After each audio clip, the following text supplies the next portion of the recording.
The idea here is I'm going to ask a question and you give a yes or no answer, and you can explain briefly, like 1 or 2 sentences, why you think the way you think. So the first question is, can Doge and Elon Musk attempt the impossible and defund or spin off both NPR and PBS? Let's start with Jamie. Yes, I do. I think that, we've been wanting, we've said forever that a media company can't be owned by a foreign country for more than 20%. And so why we're still funding these media companies with federal dollars to indoctrinate one point of view is beyond me. Jennifer. I didn't even know this until I read your notes. But hearing what Jamie just said, I would agree. I don't think that they need to be separated for sure. Yeah. Big John. Of course, it should be gone. It's not a pillar function of government. Both of them should be gone. The government should not be in the propaganda business. Yeah, it looks like Big Bird's going to be roadkill. I think it's going to happen finally. I remember, was it Romney in one of the debates said, we're going to make PBS go private. Look, I don't know if anybody watches it anymore. And there's so much content on YouTube and Rumble. Let's move on to number 2.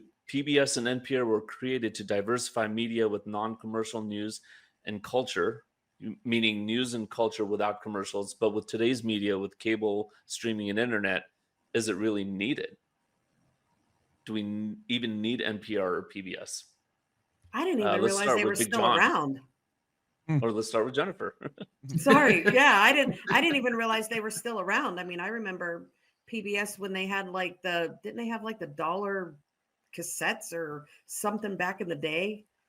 Yeah, that's what I remember. Yeah, Big John. Look, I grew up watching a lot of stuff on PBS. My favorite thing would be, Sunday mornings, waking up early, getting a bagel and a New York regular, and watching William F. Buckley on firing line tear apart his liberal opponents, and it was something that you could watch and learn from. The children's programming, of course, is what PBS really became famous for, right? The Sesame Street, the Electric Company, all that stuff. Is it needed? Yes, in some form. But the question is, should it be something that's funded by the government? And at its core, the answer is no, it should not be. Americans were exposed to Doctor Who on PBS by Linda. Jamie. I'm not sure that Doctor Who was a good thing for Americans to be exposed to, but my kids love Barney, right? And the problem with PBS is that they would set up these secondary corporations to do the merchandising. So every time I bought a Barney, lunchbox or T-shirts or whatever, pajamas, bed sheets, all of those things that you buy that are Sesame Street and Barney, they don't go to fund PBS. They go to this separate corporation. So it is a for-profit corporation, just funded initially by the government, and it's wrong. Yeah, and now that I'm thinking about this question, I should have asked, will it survive? Not really, is it needed, but will it survive? Because now when you're relying on commercials, now you rely on how many eyeballs are watching. I tried to get my kids to watch Barney and Sesame Street, and with today's high octane cartoons, I mean, they were bored to tears. And obviously NPR is left wing, so I don't think it will survive. It's not needed. Well, you know what it is? They may have to adapt.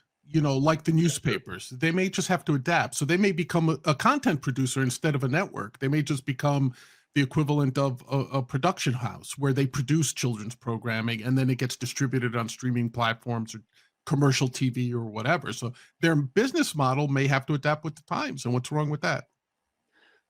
That's absolutely true. So that's a good point.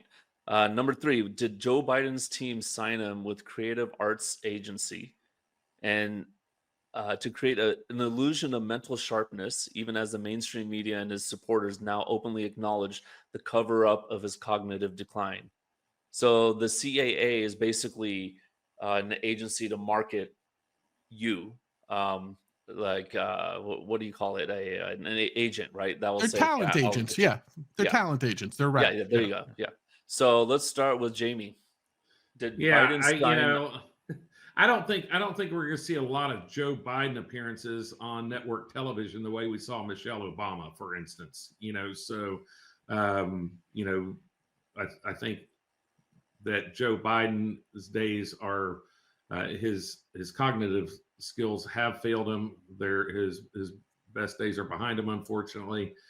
I wish him the best of health and a long life, but I don't know that him being represented by a talent agent is going to do him serve him well. Jennifer. I would think the agency would have been for like a stunt double, because I don't even believe that he was in half of the things that they were showing. So it can get up the stairs to Yeah. a plane. exactly. Big John.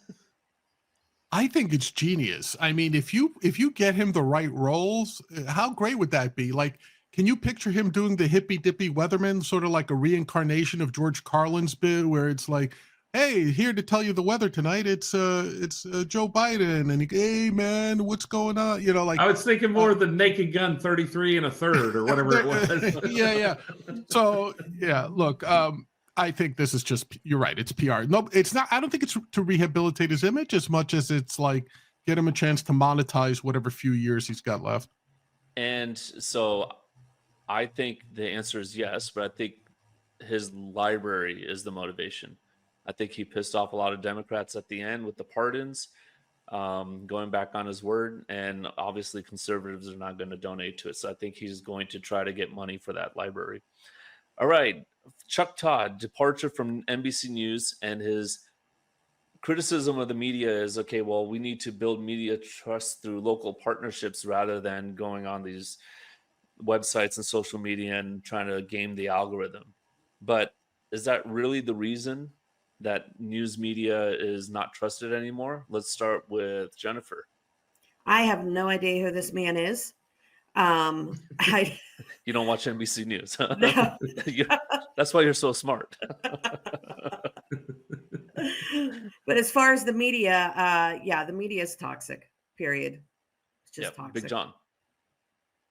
Yeah, it's a shame because I do believe that in these things you have the pendulum, right? So there's no, look, I've been screaming about the media since the 70s when I was like still in high school, that it was incredibly biased, right, to the left. But now I think in swinging that pendulum back, we've now achieved the opposite, which is like any conspiracy theory is considered valid, any cockamamie theory is like put out there as, and then when they're disproven, what's the typical response? Hey, I'm just asking questions, right? That seems to be the typical response when you get caught with your hand in the cookie jar. But no, you should look to new media, to alternative media, because that's where it's at now. Things change. Radio was, newspaper was it, then radio was it, then television was it. Now it's social media. So whether we like it or not, this is, the genie's been let out of the lamp. We're not putting this stuff in this thing back in. It's here. We might as well learn. Now, if we could teach our young journalists to do it ethically, get to some, like whether it's a school of journalism like Columbia, taking it up and putting it out and trying to get people to do things ethically, have some code of ethics. I'm down for that, but this isn't going away. Yep. He's wrong. It's not going away. Jamie. It's Chuck Todd started his career writing for National Journal's Hotline, which turned into Politico, and he was a conservative writer. And Joe Scarborough started as a super conservative congressman. He was in Matt Gaetz's congressional district and goes to MSNBC. And so kind of what concerns me more is how much our corporate advertising moves these folks where they have to adopt a liberal message. They have to. And so I do think that because of that, and because how much the large media companies are a slave to their advertisers, that they have to adapt or die, because there's so many other avenues like Fired Up where people are getting real news, real opinions, and not controlled by their advertising masters. Yeah. And I think the real reason why people don't trust the news media is because of the bias. And So during the election season, I had to sit there and I'm looking at the polls and I'm looking at the real registration numbers. And then I watch the news and I'm like, something's off. And I had to find a little bit of an echo chamber to get some validation that what I was thinking was right. I was thinking Trump was going to win and everyone's saying no. So Chuck Todd's wrong. It's not through partnerships or algorithms. It's through bias that people are not watching anymore. So a related question. The Trump administration is pulling in these alternative media sources into the White House briefing room, the Pentagon's correspondence corridor. Is that a good move? And I think we kind of answered that, but let's just be quick on this one. Let's start with John. Yes, absolutely. And William will tell you, there was a time when William and I had our sports companies when we weren't allowed at the press conferences. We weren't given press credentials to the games, access to the players, because they said, who are these internet guys? They're not real journalists. I remember guys at Sports Illustrated and the New York Times, like essentially spitting on me as I walked by, like having done nothing other than being an internet journalist, sports journalist. So my bias is very clear on this one. Yes, they should be vetted to make sure they're not like whack jobs or, some, like crazy unhinged site. But yes, the fact that you are an internet only journalist should not de facto ban you from press conferences and such. Yeah. Jennifer. I don't have an opinion on this one. I'm sorry. I'm out. Jamie. I'm not sure that the legacy media should automatically have a seat. And so I think there's enough legitimate news agencies like this one where your name gets put in a hat and you get a seat for a month, let's say. And next month you draw from the hat again. And, and NBC and CBS, they shouldn't automatically have a seat in the White House press room. Like, what makes them different than you, G? Yeah.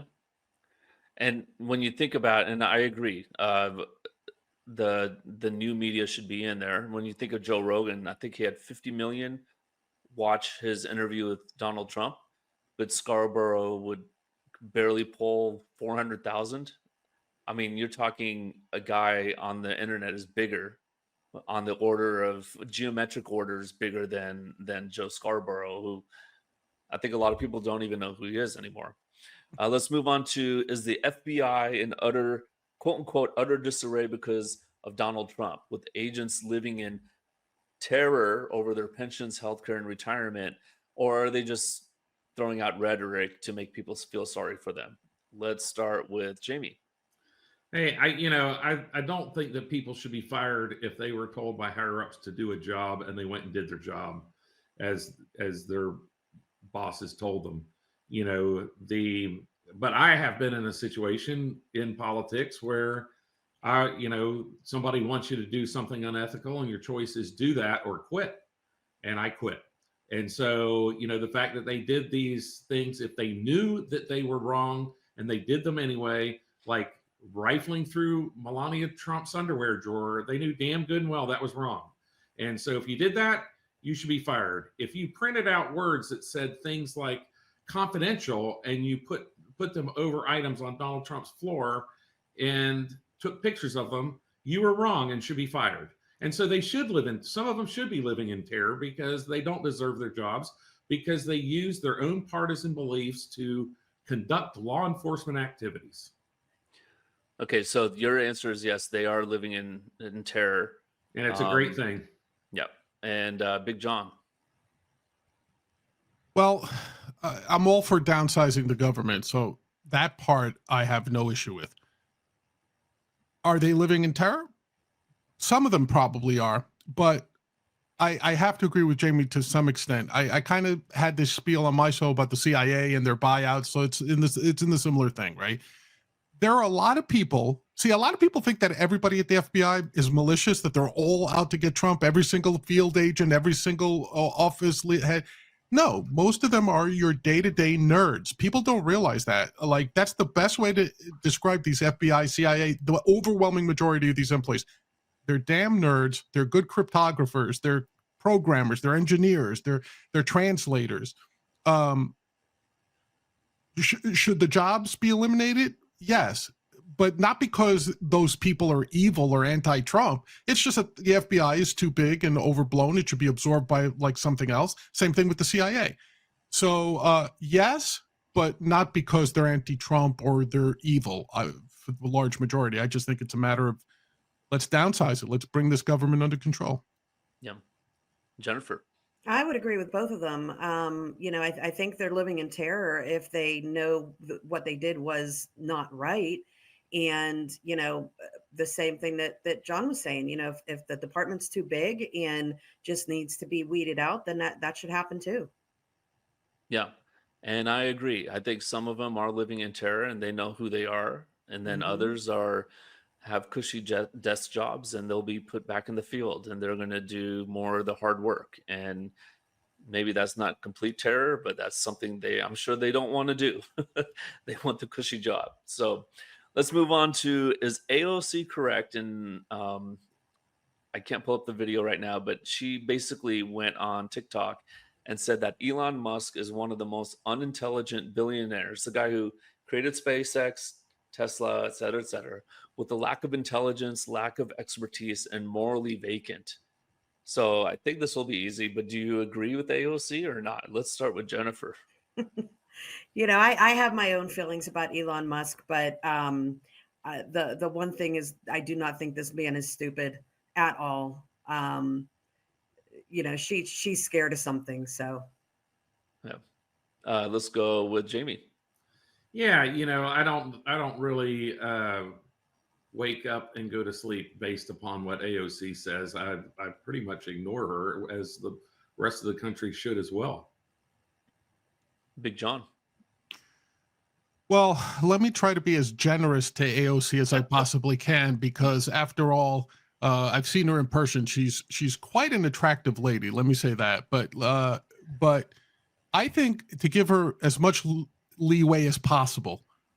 If she's trying to say that just because you're smart at one thing doesn't automatically, that's a fallacy a lot of us have. Like if you're a great engineer, people might think you're a great poet or that you're a great politician or whatever, right?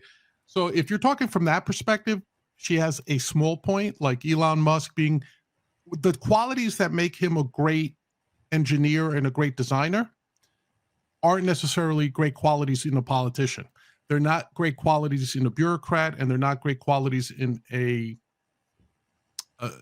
the political world. Let's just say that. In a president.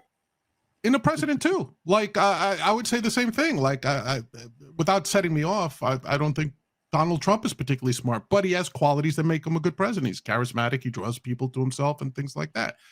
But is he stupid? No, absolutely not. He's not a stupid man. Despite, even if you think he stole Tesla, quote unquote, from someone else and all that stuff, he's clearly an intelligent man. One of the, from the perspective I've always said is, we're lucky that he's living during our generation, that he's alive and producing and being productive, because I think humanity benefits from him. Yeah, take that. No, and I seeded the question with a little bit of my bias, but no, I think Elon Musk is a genius. I think he thinks of technical things all the time, and he's really involved with the technical aspects of internet, cars, rocket ships. And AOC didn't come from that background. I'm not demeaning bartenders, but that's where she was 6 years ago. So I just think it's golden that she's talking about him like that. But I'll give AOC one thing, and people get elected because they're honest. And even though I think she's 99% wrong, she's sincere. honest. She's sincere. Very sincere. Yeah. When she runs for president in 3 years, starts her primary, she's going to have a long runway. I think she's going to be one of the last candidates on stage. So even though I think she's a complete socialist, just look out for that. So, all right. So 2 more questions. If the government were to own or regulate TikTok, wouldn't it just be a social media version of NPR or PBS? Let's start with Jamie. Yeah, I'm opposed to the government owning TikTok for the same reason I mentioned PBS and NPR. It's too influential of a program, and the government should not be in the business of influencing citizens. Yeah. Jennifer. I would agree with that. Yep. John. Yeah, I'm going to keep it short. Yes, Jamie's 100% correct. Yes. Yeah. And I would agree with the government buying TikTok if it was just a way to get it off Chinese hands immediately, and then they could sell it to a private company if it's just an intermediary type of Elon. transaction. But yeah, a permanent ownership, no, not a good idea. All right, one last question: who wins Super Bowl 59 and why? The Philadelphia Eagles or the Kansas City Chiefs in this Super Bowl rematch from 2 years ago? Now, Jennifer, are you a sports person? I'm a Steelers girl, so born and raised Okay. in Pittsburgh. All right, so there you go. So you do watch football. Do you want to start with this one or let one of the other guys take it?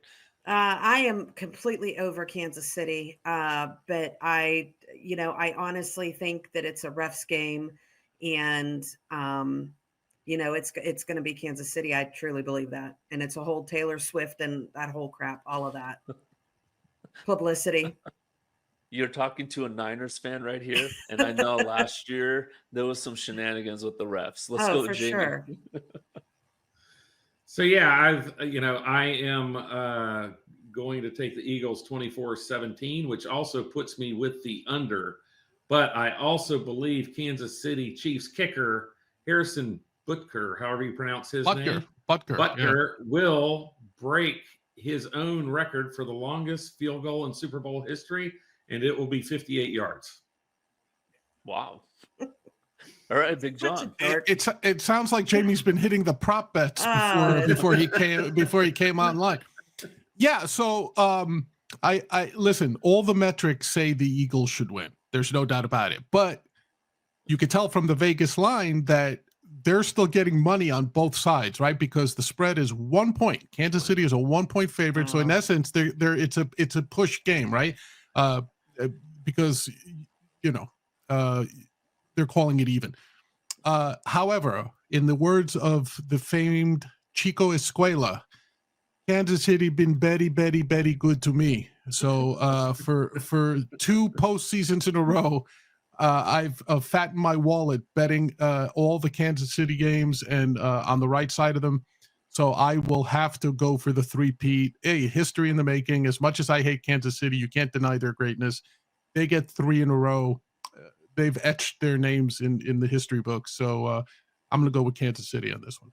All right. So me with the last word, I agree that these are 2 evenly matched teams. I think last year the Niners had the advantage in the betting, if I remember correctly. And the Niners had a little better of a season. The Chiefs had the most holding calls, I think, of any AFC team last year. Surprisingly, in the Super Bowl, they had, and the 49ers couldn't overcome all their offensive holding calls. I mean, 1st and 20, what are you going to do? I think that's why they lost. So I'm with Jennifer on it. The refs are going to tilt ever so subtly in favor of the Chiefs for the story. And there will be how many camera shots do you think there will be of Taylor Swift throughout the Super Bowl? I say it'll at be least a couple. 5. Oh, more than that. Yeah, definitely. I agree with this. I agree with the newscaster who says, I just want to see her face when Trump comes in and the crowd erupts. I just want everybody to make it out safe. I just want it to be a completely uneventful Super Bowl. Hey everybody, this is Big John from Grumblings Media, and I just want to say thank you for watching our content. If you want to support our efforts here at Grumblings Media, just smash the subscribe button right here, totally free, or just go ahead and consume more of our great content. Click either one of these 2 boxes.